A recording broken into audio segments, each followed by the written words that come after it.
Bonjour, troisième vidéo de remise à niveau consacrée à la question de la loi pénale dans le temps. On a déjà vu dans la première vidéo la question du principe de l'égalité et deux facettes de ce principe de l'égalité sont l'application de la loi pénale dans le temps, ça va faire l'objet de cette vidéo, et la quatrième vidéo sera consacrée à la question de la loi pénale dans l'espace. On avait vu également la notion de la qualification des faits. Les sources textuelles de la loi pénale, de la notion de loi pénale dans le temps, ce sont les mêmes que pour le principe de l'égalité. On les a déjà vus. L'article 8 de la Déclaration des droits de l'homme et du citoyen, l'article 7 de la Convention européenne des droits de l'homme. Donc, s'agissant des sources conventionnelles et constitutionnelles, ce sont les mêmes. Pour le code pénal, eh bien, vous aurez recours aux articles 112-1 à 112-4 du Code pénal. La question de la loi pénale dans le temps, c'est une question qui, dans un cas pratique, va se poser très rapidement parce que vous allez devoir déterminer un élément légal et donc vous allez devoir trouver un texte. Et si ce texte ne s'applique pas, n'existait pas au moment des faits, va se poser un problème. Et le problème principal auquel vous aurez affaire, s'agissant de l'application de la loi pénale dans le temps, c'est un problème de modification de loi. Que doit-on faire lorsque la loi a été modifiée entre la date de commission des faits et la date de jugement? Ça nous conduit à nous intéresser à deux questions. C'est quand est-ce que les faits ont été commis et quand est-ce que les faits sont jugés? Et ce que devrait faire un juge, et ce que vous devriez faire, c'est venir avec votre code pénal du jour, puisque le jour du jugement, on va voir, ça pose pas tellement de difficultés, c'est le jour où vous rédigez votre cas pratique, où vous le résolvez. Le jour des faits, c'est le jour de commission et donc vous devriez aussi avoir un code pénal du jour des faits pour essayer de comparer, de savoir si le texte que vous comptez appliquer est rédigé exactement de la même façon, est-ce qu'il a été modifié entre-temps ou pas. Pour savoir quand les faits ont été commis, on reviendra sur ces distinctions et on verra quand on examinera l'élément matériel, l'intérêt finalement de ces distinctions qui semblent assez théoriques. Les faits ont été commis, la question de quand les faits ont été commis, elle est plus ou moins facile à résoudre selon qu'on se trouve face à une infraction instantanée ou une infraction complexe. Parce que l'infraction instantanée, elle se commet dans un trait de temps, donc c'est pas compliqué. Les faits ont été commis le jour où de la commission de l'élément matériel, le jour de la soustraction, par exemple pour le vol. Pour les infractions continues, c'est un peu plus compliqué parce que un recel, par exemple, peut durer des années et la loi peut avoir été modifiée pendant que vous étiez en train de commettre l'infraction. Cette question de la date de commission des faits, elle est aussi à mettre en relation avec les qualifications d'infraction simple, d'infraction complexe ou d'infraction d'habitude. L'infraction simple, là encore, pas de difficulté. En revanche, pour les infractions complexes comme l'escroquerie, où il faut une tromperie d'un côté, une remise de la chose de l'autre, bien, peut se poser une question. Si la remise de la chose a eu lieu sous l'empire d'une certaine loi et que la tromperie avait eu lieu sous l'empire de la loi précédente. Et dans ce cas-là, éventuellement, peut se poser des problèmes. Même chose pour l'infraction d'habitude. Vous savez, s'agissant de ces infractions continues, complexes, d'habitude, qu'il suffit que l'infraction se poursuive ou soit caractérisée après l'entrée en vigueur de la nouvelle loi pour qu'il n'y ait pas de problème d'application de la loi dans le temps et qu'on applique aux prévenus la loi pénale nouvelle, quand bien même elle serait plus sévère. Donc pour les infractions continues, ça veut dire il suffit que le recel, la séquestration se soit poursuivi après, un petit peu après l'entrée en vigueur de la nouvelle loi plus sévère. Pour les infractions complexes, il suffit que la remise de la chose, dans le cas de l'escroquerie, ait lieu après l'entrée en vigueur. Pour les infractions d'habitude, il suffit que le second acte qui caractérise l'infraction d'habitude ait lieu après l'entrée en vigueur pour que celle-ci soit applicable. Et donc, c'est une façon de repérer l'absence de difficulté, parce que vous devrez repérer lorsqu'il existe une difficulté d'application de la loi dans le temps, mais vous devrez aussi repérer lorsque cette difficulté n'existe pas en raison de ses spécificités s'agissant des infractions continues, complexes ou d'habitude. Autre question, quand les faits ont-ils été jugés?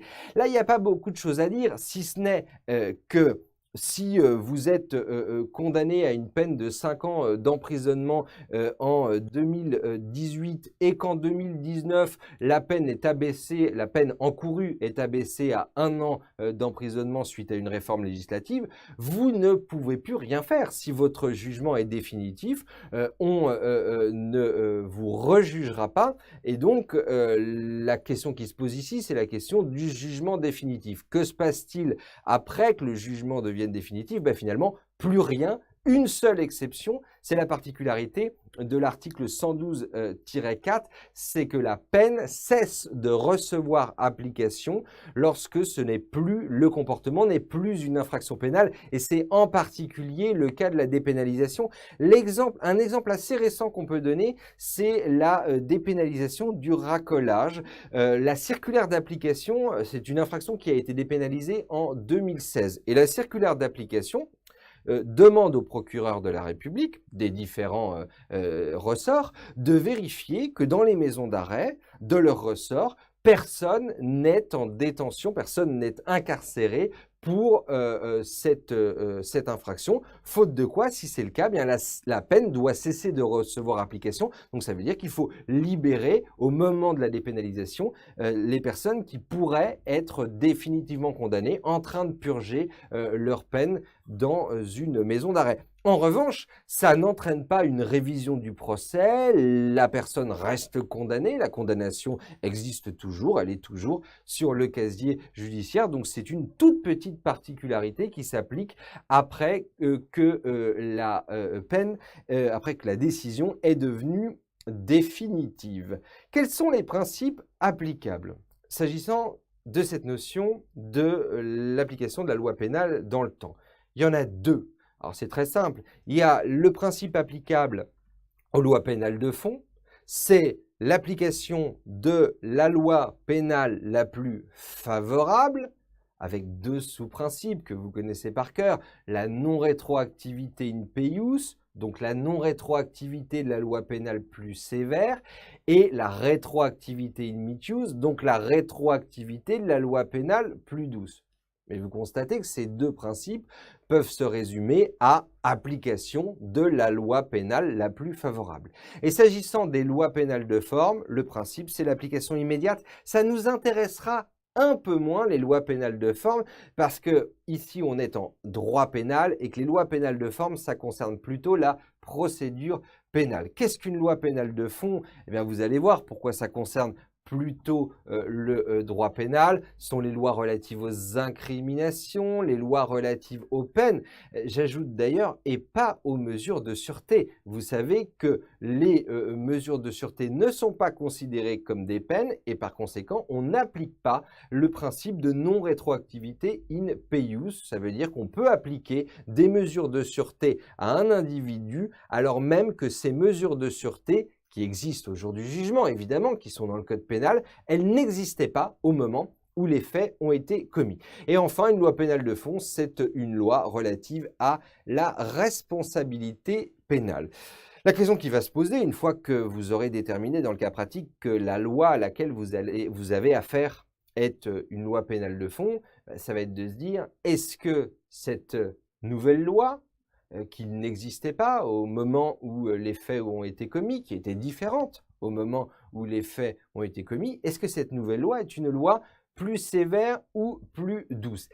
Il y a des situations particulièrement évidentes en cas de création ou d'abrogation, par exemple, d'une incrimination ou d'une peine. Évidemment, si la loi crée une nouvelle peine, elle est plus sévère. Si elle crée une nouvelle incrimination, elle est plus sévère. Si elle l'abroge, elle est moins sévère. Si elle diminue une peine, si elle diminue le quantum de la peine, elle est évidemment moins sévère. Parfois, c'est un peu plus compliqué, c'est la question notamment de la modification du champ d'application de l'incrimination, qui va consister à élargir, par exemple, le champ d'application. Et dans ce cas-là, la meilleure façon de raisonner pour pas se tromper, parce que vous verrez que parfois, c'est pas évident de savoir si une loi est plus sévère ou plus douce, c'est de procéder à une double vérification. Vous vous placez du côté de l'accusé et vous vous placez du côté de l'accusation.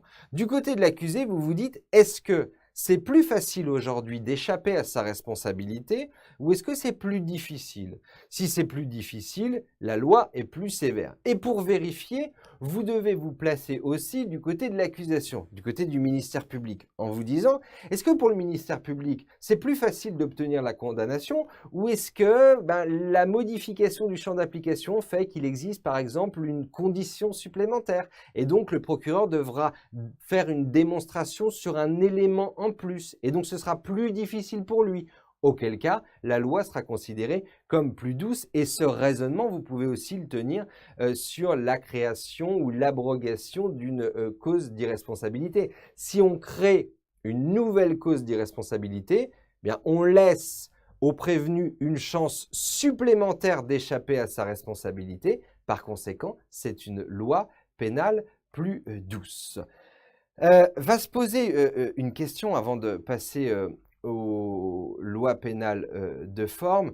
Va se poser une question lorsque la loi pénale, la nouvelle loi, est à la fois plus douce et plus sévère. Dans ce cas-là, bien soit les dispositions sont divisibles et on applique les dispositions plus douces aux prévenus.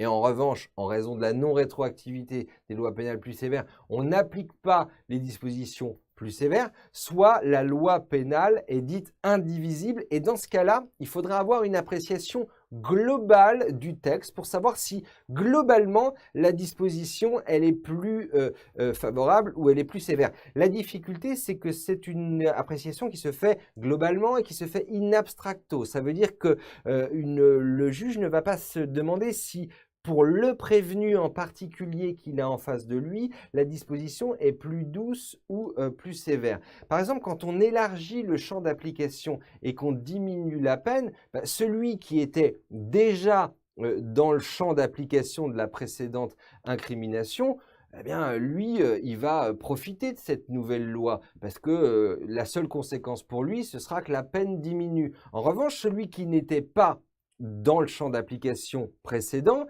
pour lui, la loi va forcément être beaucoup plus sévère, puisqu'il n'était pas coupable, et en raison de l'élargissement du champ d'application, il devient coupable de l'infraction. Donc ça lui fait une belle jambe que la peine diminue. Pour lui, la loi est plus sévère. Sauf que le juge devra décider, si on considère que cette loi, l'exemple que je vous donne est une loi indivisible, le juge devra réfléchir in abstracto et sur la loi dans sa globalité. Ça veut dire que, bien, effectivement, dans des cas particuliers, elle pourrait être plus sévère pour certains et plus douce pour d'autres, mais ce n'est pas in concreto que devra réfléchir le juge. Voilà pour les lois pénales de fond.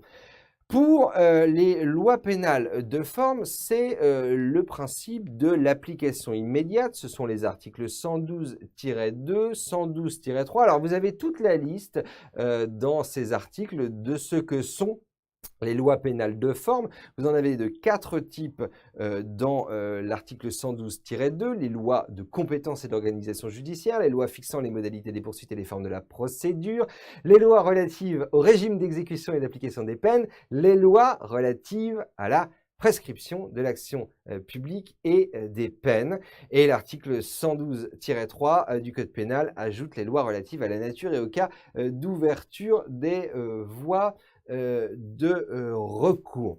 On ne va pas rentrer dans les détails. En plus, il existe des limites pour certaines de ces lois, des limites avec quelques principes de non-rétroactivité. Ce qu'il faut retenir sur ces lois pénales de forme, d'abord, c'est que c'est de la procédure pénale plus que du droit pénal, et ensuite que c'est assez logique qu'il y ait une application immédiate. Heureusement que lorsque le procureur choisit telle ou telle procédure, il n'a pas à se poser la question de savoir: «Ah, mais à l'époque où les faits ont été commis, est-ce que la comparution sur reconnaissance préalable de culpabilité existait déjà? Comment est-ce qu'on saisissait une cour d'assises à l'époque où les faits ont été retenus?» Ce serait l'horreur pour les procureurs et pour les juges de devoir, lors d'une même matinée d'audience, appliquer différents codes de procédure pénale. Le code applicable en 2016 parce qu'ils ont à juger un type qui a commis des faits en 2016, le code applicable en 2012 parce qu'ils ont à juger un type qui